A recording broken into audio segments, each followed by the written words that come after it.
And now to the war in Ukraine. A new and interesting story is coming out of the front lines. You may have heard about it. Ukraine has captured 2 North Korean soldiers who apparently deserted the Russian army. They were captured near the border with Russia. And what's interesting is not what you think. What Ukraine did not expect was the response of these North Koreans. They don't want to go back to Russia. They want to stay in Ukraine. It is the first time in this war that Ukrainian soldiers have captured enemy soldiers alive. In fact, it's the first time since the start of the invasion that Ukraine has captured enemy soldiers alive. Now, typically, when soldiers are captured, there is a very clear protocol. They're supposed to be exchanged.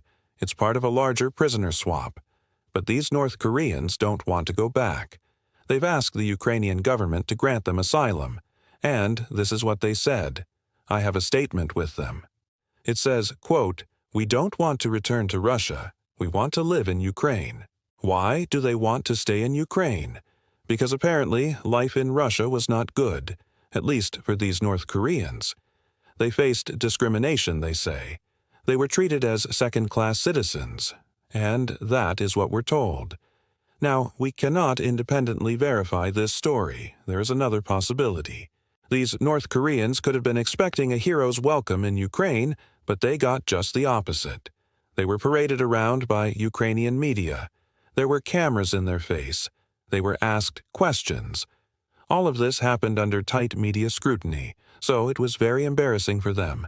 Either way, Ukraine has gained the upper hand in this war. For the first time in this war, they have captured enemy soldiers alive. And I know it sounds like a small tactical victory, but in the overall scheme of things, it's actually very important.